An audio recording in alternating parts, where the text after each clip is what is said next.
Hey, everybody, welcome to the Homeschooling Podcast with the Great Discovery.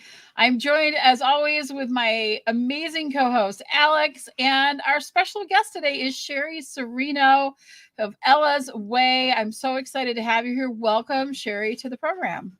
Thank you so much, Alex Bree. Thanks for having me. Excited to be here. Of course, of course. And we're super excited to highlight you and Ella's Way. It's just such an amazing program that you have.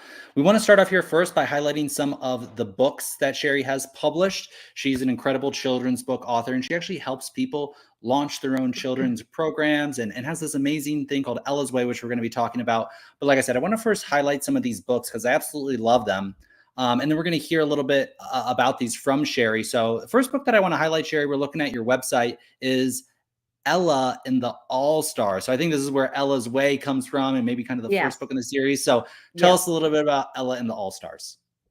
So Ella and the All-Stars was my first children's book, and it actually was the inspiration for Ella's Way, and really started what I can't believe to this day is a kindness movement across the country. So Ella the starfish is swimming in Starfish Lagoon with her sister, and she gets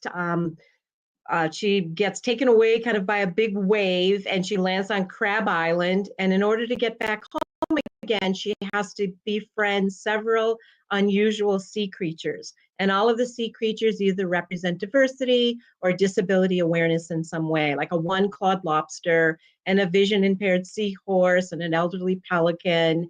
And they're all just very kind to Ella, and she trusts them and accepts that they're different, and they just become forever friends. And spoiler alert, they help her to get back to Starfish Lagoon again.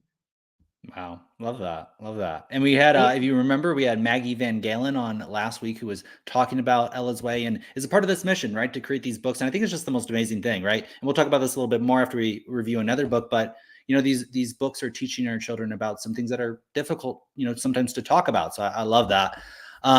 Let's talk about this other book here. So Davy's Big Race is about, looks like a seahorse. Love this one. Tell us about this one, Sherry. Thank you. So Davy is a little vision impaired seahorse, and he was actually in Ella and the All-Stars. So I have a couple of spin-off books.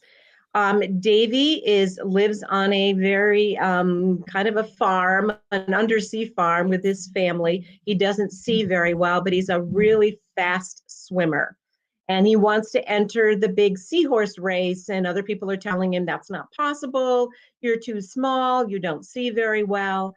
And then with lots of practice and the support of his family, he enters the big undersea seahorse race and becomes the first of a champion, a long line of racing champions in his family. So he goes on to have his own little seahorse son who wants to become a racing seahorse as well. Wow. Wow. Love that. So That's it's so basically sweet. all about you can overcome any challenges in your life if you just work really hard and have the support and kindness of others. Anybody can be a champion. Yeah. And there's so many other additional amazing resources on your website, ellasway.com. We'll put the link below this video. You have a bookstore, you have schools and libraries, and just a super robust website. And you're doing so many amazing things. So I want to hear about this now, Sherry. Ella's Way. You started this, a number of years ago, and it's really expanded and grown and grown and grown. So can you tell us more about Ella's Way and the mission and the vision of that? Sure. Well, I'm a nurse by background. I just retired after 45 years of nursing, working in all kinds of inpatient hospital settings, including long-term care, pediatrics, intensive care, medical surgical nursing. And for the last 20 years, I was working in rehabilitation. And through my career, I've seen a lot of both adults and children with traumatic injuries or born some way that was different than someone else. And I found that I loved reading to my children, and I always wanted to write a children's book. So I took some of my experiences working as a nurse and created, let me just start by saying I also consulted with my sister, who was an elementary school teacher at the time, and said, gee, let's get together and write this book. I wanted to have some meaning. I wanted to be important. I wanted to have diversity awareness. I wanted to have disability awareness. And so we got together and we created this lovely story of Ella and the All-Stars. And Ella actually stands for Early Learning Leads to Acceptance. So I started reading Ella and the All-Stars at several schools, doing enrichment programs, and was invited and referred to other schools and invited back for ongoing kindergarten classes. And then Ella's Way just started to grow with more books. And then I found that I didn't want to be the only one spreading kindness and acceptance and inclusion out there. So I had to pivot during COVID because I couldn't visit schools anymore. And what happened was I started reaching out to other like-minded authors. Do you have a book that fits within the mission of Ella's Way, embracing differences and educating young children about kindness? And authors came from all over the world wanting to join. So now I have about 35 authors in Ella's Way and with like-minded stories, and we're all just trying to spread kindness. So it's really taking off across the country, thanks to all the legwork being done by all of the authors within Ella's Way. Wow, I love that. And I have an education background myself and taught for 20 years and worked with the younger crowd that early, like pre-K to second grade was kind of where my focus was.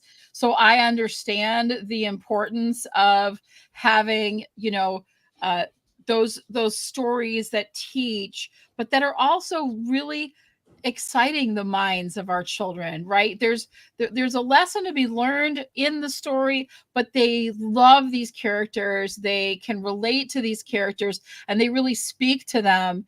And that's how a story lives on, right? I still remember, like, even the stories, not that I just read to my children, but the ones that I read to my classes, and the ones they would be like, oh, do that story. And I, you get to the point where you read it so many times and they just want to hear it over and over again. But that's because they connect with it. And these stories are ones that kids really connect with. They are. And children are very visual, as you well know. And if you can create characters that are colorful and entertaining, and you have a nice story that goes along with that, you can bury the message within the story or embed the message, and children pick up on it. I'm always just so excited when a child comes up to me after the reading and they say, that's just like my family. My parents are different. One of them has dark skin and the other has light skin. Or my mommy's in a wheelchair, or my daddy wears a hearing aid. They just kind of pick up on the message right away. And children begin to form their first friendships between the ages of 4 to 7 years old. And if they're kind of left to their own devices, they just normally pick children that look more like them. So a blonde-haired, blue-eyed little girl is going to pick a friend who has blonde hair and blue eyes. And if they are introduced to other children that might be different in some way, you just never know when a friendship might spark up. And it might be a friend that you keep for a lifetime.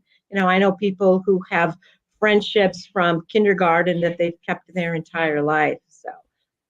So that's why it's important for me to try to read to that age group that you talked about. Pre-K, kindergarten, first grade is really kind of the sweet spot for talking to children about embracing differences and being kind to one another.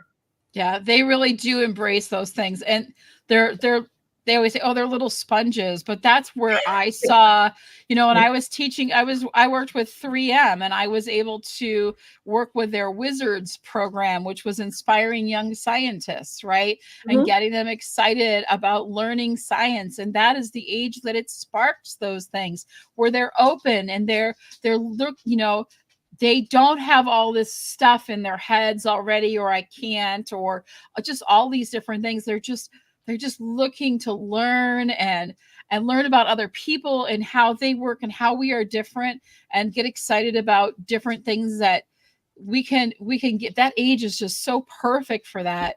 And it's the right time to be introducing these things. It 100%.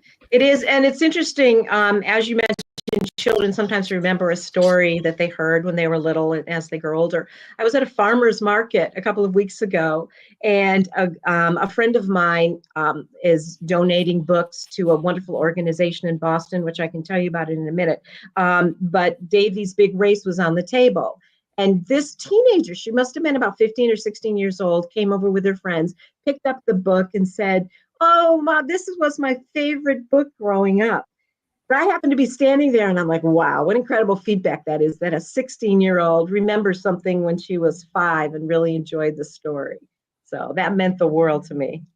Wow, that's amazing. Definitely. And I'm sure this has turned into, I mean, back, when you were first writing these books, I'm sure you had, I mean, did you have this thing, wow, I'm going to have this big effect and these are going to have such a transfer, right? So tell us that story a little bit. I mean, these children's book developed into a foundation and Ella's Way and all these other people coming together for this, I mean, amazing mission. So can you tell us a little bit more about that story? So I started Ella's Way back in 2013 with just the one book, Ella and the All-Stars. And I started it as a nonprofit at the recommendation of a friend of mine who was a disability advocate of the Boston area. And he said, that would be a wonderful educational nonprofit. You could apply for grants and have them pay for you to go to different schools, and you could give away books and things like that if you applied for grants. So I said, okay, that sounds like a wonderful idea. So he turned Ella's Way into a nonprofit around 2016, and then started writing more stories and applying for grants. And then, as I mentioned, when COVID hit and I could write, but I couldn't read to schools, I tried virtual authors visits in schools, and it just doesn't have the same effect as sitting in a room with children and turning the lights down and reading the story together. It just didn't work that well. So I said, okay, so let's find out what some of these other authors are doing out there with books with a similar mission as mine. And to this day, I've had about 35 authors come through Ella's Way, all with wonderful books related. Some of them are related to hearing impairment, children who are in wheelchairs, children born with multiple medical conditions, children with allergies, pediatric seizures, orthotic shoes or leg braces, just any kind of difference that you can think of, a child with autism, children with Down syndrome. So I have books on all of those topics now in the bookstore of Ella's Way. So all of those authors kind of came under the umbrella of Ella's Way. And now through grants and donations, what we do is we take those books and I buy them from the authors, and then we donate them to different organizations around the country. And I think, yeah, you can see several of them there. Super Special Magic Shoes, about a child with orthotics, ADHD, childhood anxiety, just several with kindness, a dog that was born with 3 legs, for our limb different population, children with neurodivergent issues. Everything that you can think of is in that collaborative right now. And I'm still taking in more authors as we speak. I just interviewed 2 other authors yesterday. So hopefully they'll be coming in as well. But we've been able to donate books to some wonderful organizations, such as Camp Starfish, which is for children with disabilities up in New Hampshire. They wanted to start a library at the camp. We donated to Camp Sunshine, which is a camp for children with terminal illnesses located in Maine. My Face is a clinic or an organization in New York, children born with facial deformities. And let me see what else. The most recent collaboration we have is a wonderful organization called Warrior Books for Newborn Intensive Care Unit. And this is an organization that gifts books to babies and families that are in the intensive care unit in Boston. So a parent can have a wonderful story time for their children. So if you've got an infant that's born at, say, 24, 26, 30 weeks, and they're in intensive care, a parent will have a book to actually sit and read to their child. And it was started by a family, the Costanza family out of the Boston area, whose son was 1 pound and 9 ounces when he was born. And he spent 4 months in the newborn intensive care unit, and they read to him every day. So now they're giving back to other families and gifting books to families going through the same thing.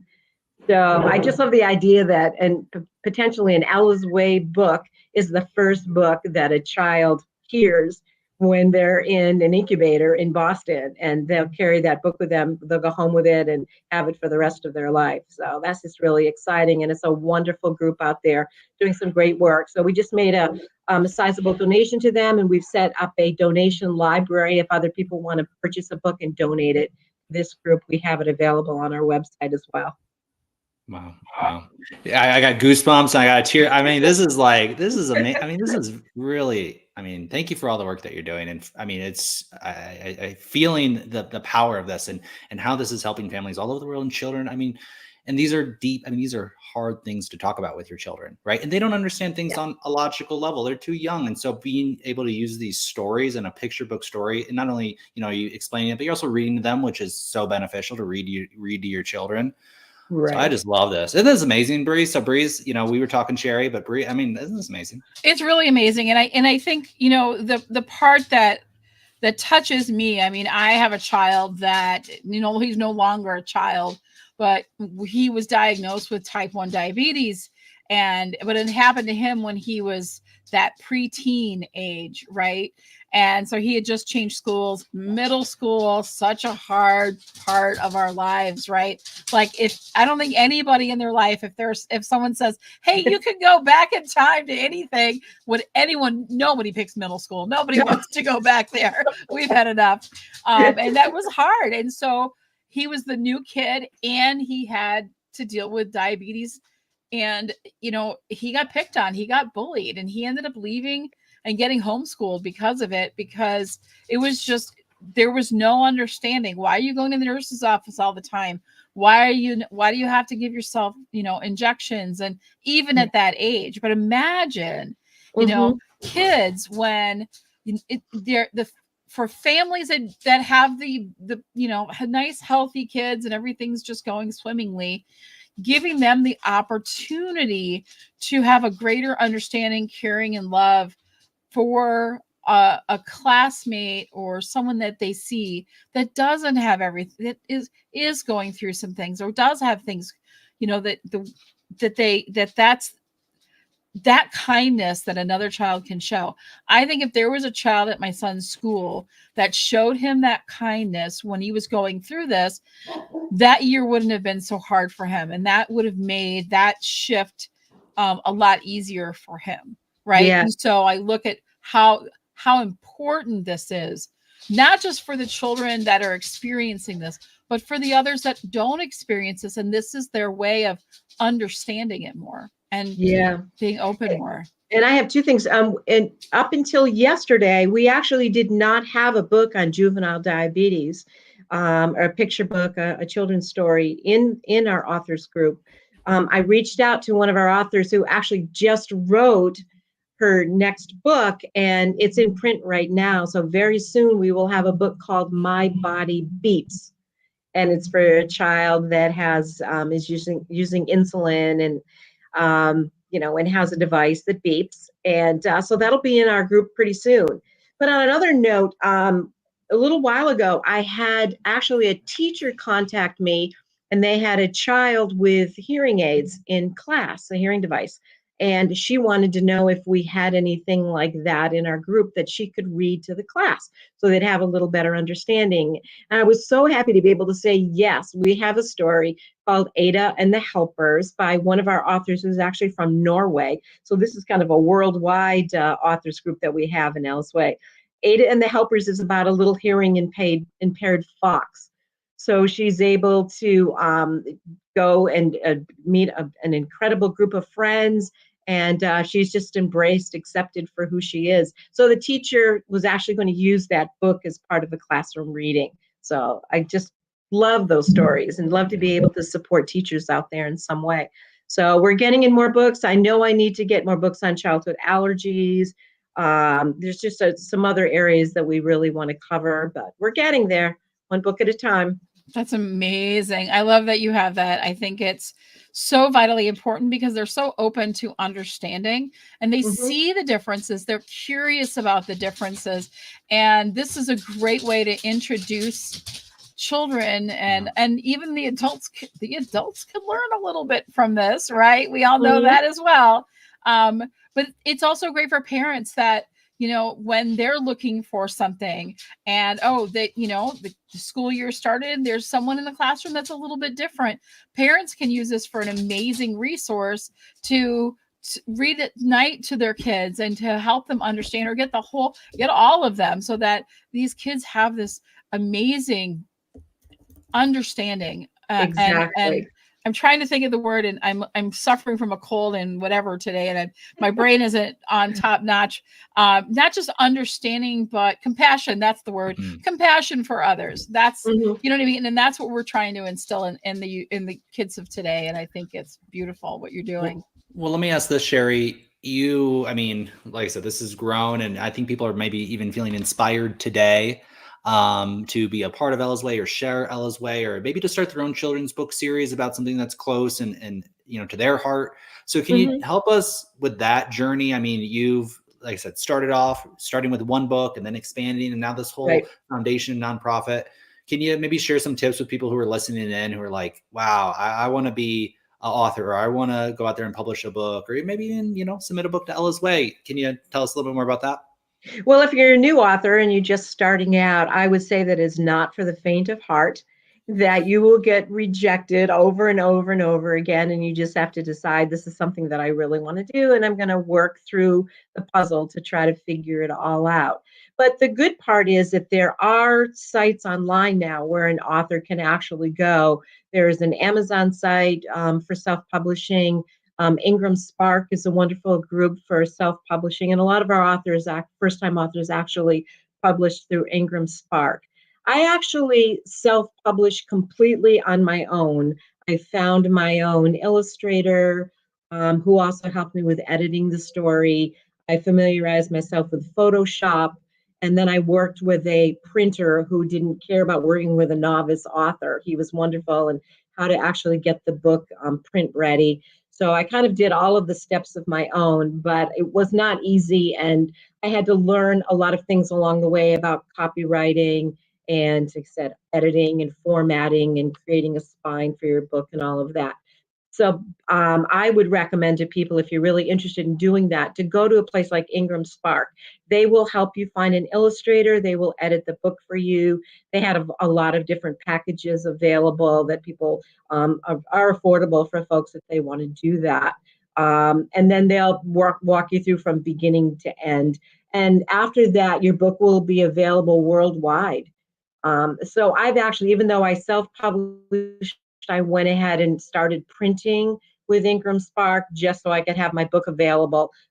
Books available on Amazon, available in Canada, available in different countries. So I've done that as well. But there are good sites out there that will help a first-time author, but you have to stick to it.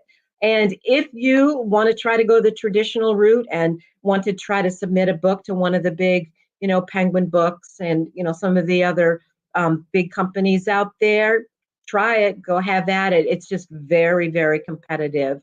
And they usually don't want to work with someone unless you have an agent. And that can get very, very expensive as well. So, but self-publishing has come a long way in a lot of years. And it used to get a bad rap. I mean, people sometimes said, oh, you published your book yourself. It's not professional or it's not professionally done, but not anymore. I think a lot of people self-publish these days just because it's so competitive. So why not try it and get your books out there? But you still, any way that you go, you still have to do a lot of your own promotion. Get it out on social media.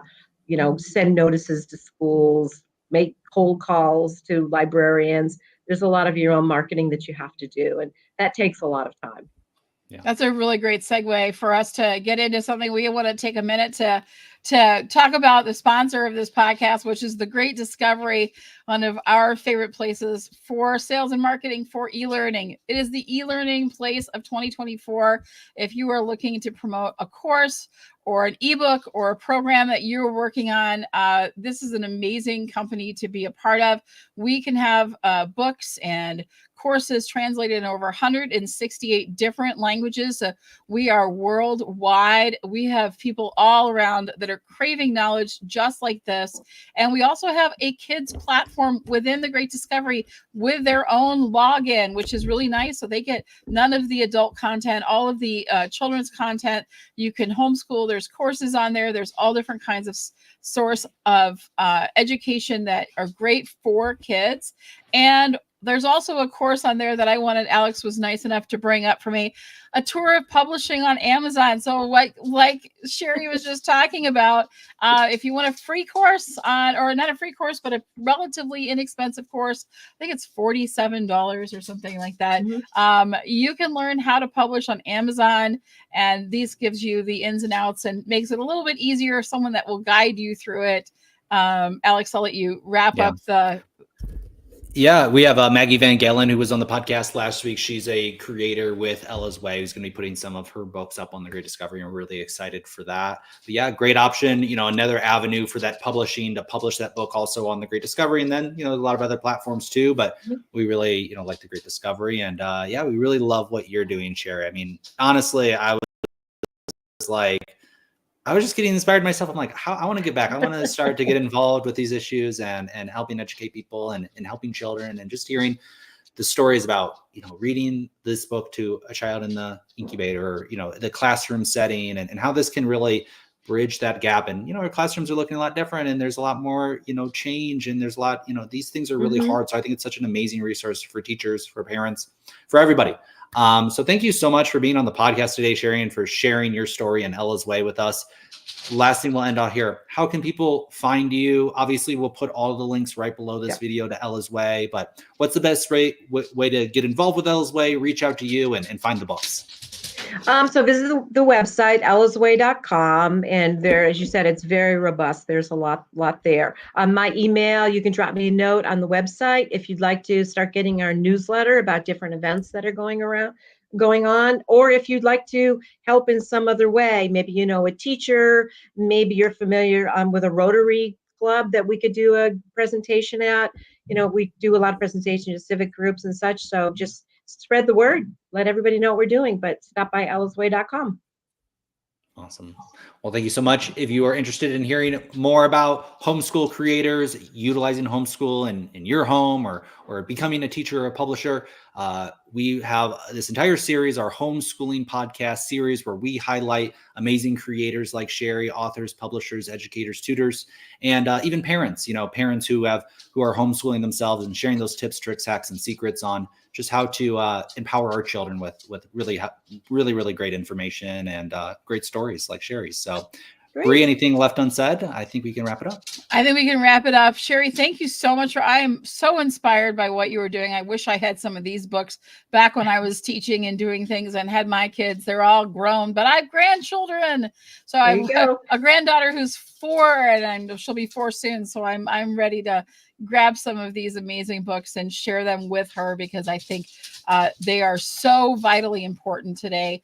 To spread that. My whole passion is about spreading kindness, and I can do that with a Great Discovery. So we love a global classroom. We want to learn.